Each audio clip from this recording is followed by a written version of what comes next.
आज हम preposition practice set के अंतर्गत पार्ट नंबर 5 देखते हैं। प्रीपोजिशन प्रैक्टिस सेट में टोटल 20 क्वेश्चन दिया हुआ है। इस प्रैक्टिस सेट में आप देख सकते हैं कि 20 क्वेश्चन में आपके कितने आंसर सही होते हैं। प्रीपोजिशन प्रैक्टिस के अंतर्गत हम फर्स्ट क्वेश्चन देखते हैं। He will reach dash 7 o'clock। Dash दिया हुआ है एट, इन, इनटू और विथ। इस क्वेश्चन में सेंटेंस में लिखा हुआ है 7 o'clock। अब ये 7 o'clock लिखा हुआ है तो पॉइंट ऑफ टाइम के आगे में हम हमेशा एट प्रीपोजिशन का यूज़ करते हैं। इस यहाँ पे यदि 7 o'clock की जगह पे 9 o'clock, 10 o'clock या फिर 5 PM, 10 AM, यानी कि अगर AM, PM या फिर ओ क्लॉक लिखा हुआ है तो वहाँ पे हम हमेशा एट प्रीपोजिशन का यूज़ करते हैं। तो सही ऑप्शन हो जाएगा हमारा एट। सेकेंड क्वेश्चन देखते हैं। He jumped dash the river. Option दिया हुआ है एट, इन, ऑन और इनटू। तो इस सेंटेंस में जम्प्ड लिखा हुआ है किसमें? द रिवर में।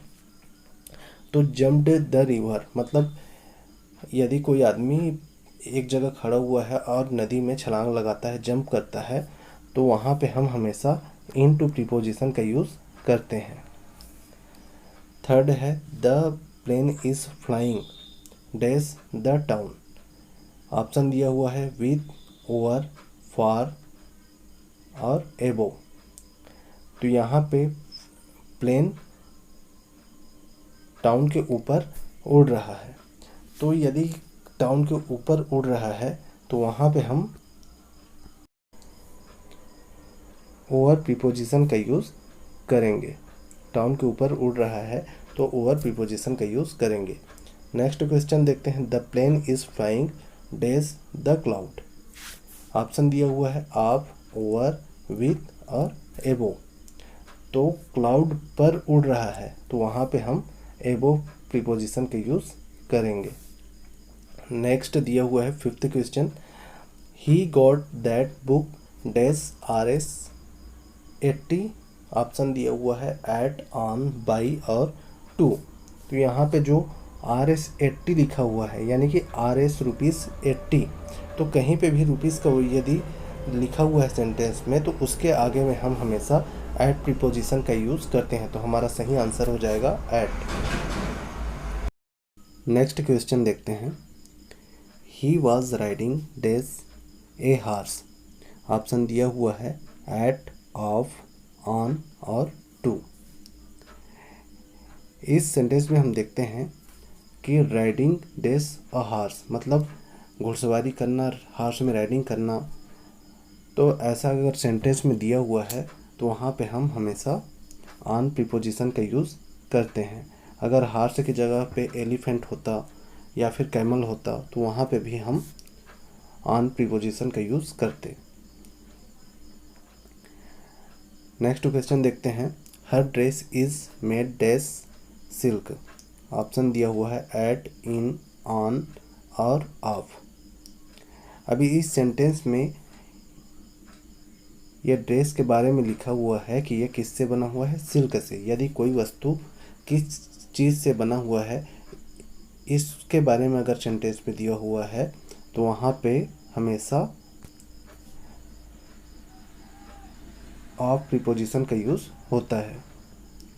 सही ऑप्शन हो जाएगा हमारा ऑफ, कि her dress is made of silk. Next question देखते हैं। Sunil is good dash mathematics. Option दिया हुआ है एट, इन, ऑन और टू।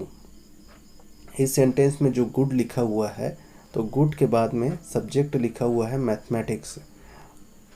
तो अगर गुड के बाद में किसी भी सब्जेक्ट के बारे में दिया हुआ, चाहे वो मैथमेटिक्स हो, बायोलॉजी हो, चाहे इंग्लिश हो, तो इसके आगे में उस सब्जेक्ट के आगे में हम हमेशा एट प्रीपोजिशन का यूज़ करते हैं।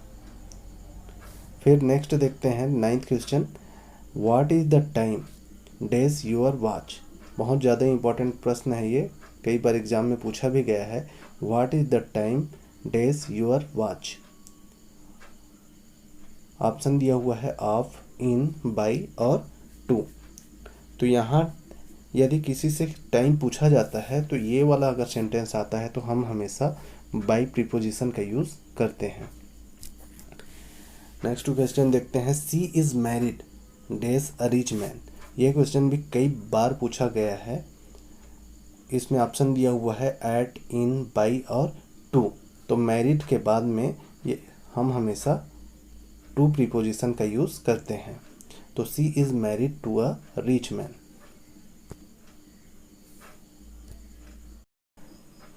प्रीपोजिशन प्रैक्टिस सेट के अंतर्गत हम 11वां प्रश्न देखते हैं, water turns dash ice. First option दिया हुआ है एट, इन, इनटू और विथ। इस सेंटेंस में हम देखते हैं कि वाटर का आइस में बदलना। जब भी कोई वस्तु किसी वस्तु का अवस्था परिवर्तन होता है तो वहाँ पे हम हमेशा इनटू प्रीपोजिशन का यूज़ करते हैं। जैसे कि दूध का दही में बदलना, वाटर का आइस में बदलना, तो इन सभी चीज़ों के लिए इनटू प्रीपोजिशन का यूज़ किया जाता है। नेक्स्ट क्वेश्चन देखते हैं, he was astonished dash the sad news. Option दिया हुआ है एट, इन, ऑन और ऑफ। तो यहाँ पे जो एस्टोनिश्ड वर्ड लिखा हुआ है, तो एस्टोनिश्ड वर्ड एक फिक्स्ड प्रीपोजिशन है और इसके बाद में हम हमेशा एट प्रीपोजिशन का यूज़ करते हैं।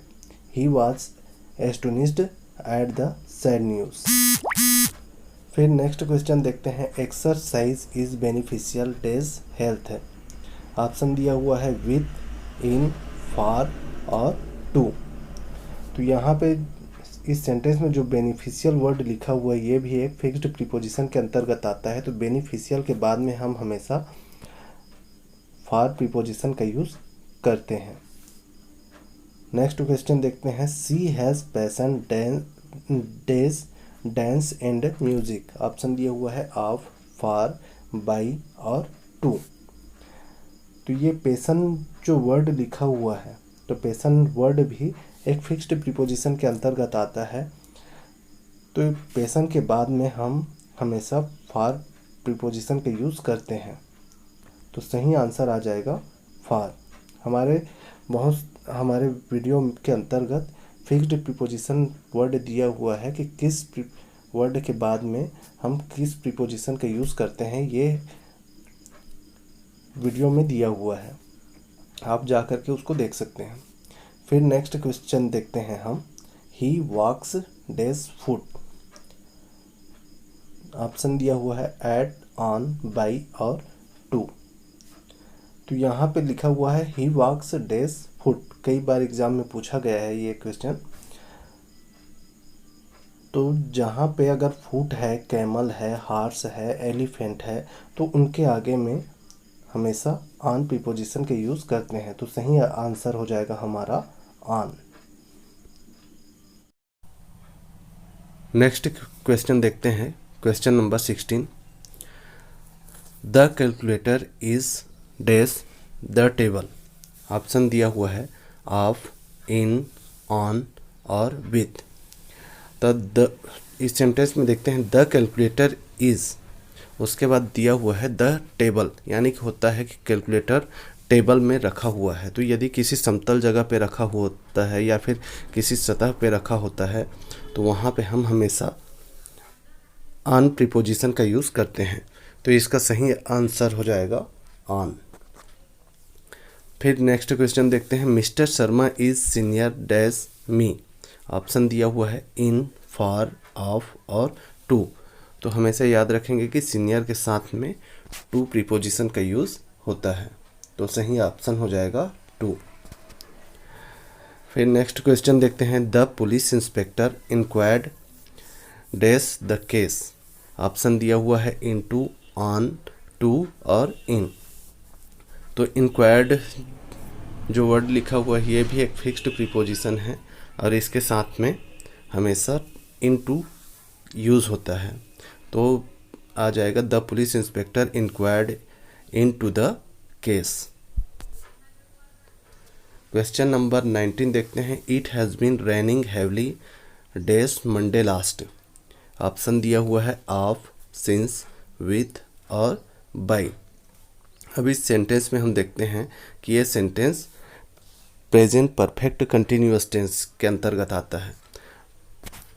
तो मंडे से पहले दिन लिखा हुआ है, तो मंडे से पहले हम सिंस का यूज़ करेंगे, क्योंकि प्रेजेंट परफेक्ट कंटिन्यूअस टेंस में सिंस का यूज़ होता है। उसके बाद क्वेश्चन नंबर 20, जो कि हमारा लास्ट क्वेश्चन है, ये लिखा हुआ है Akbar was an heir dash the throne. Option दिया हुआ है एट, ऑफ, बाई और टू। अकबर, तो इस सेंटेंस में अकबर वाज एन हियर मतलब अकबर उत्तराधिकारी था, किसका? द थ्रोन, सिंहासन का। तो यहाँ पे हमारा सही आंसर आ जाएगा 2। Akbar was an heir to the throne.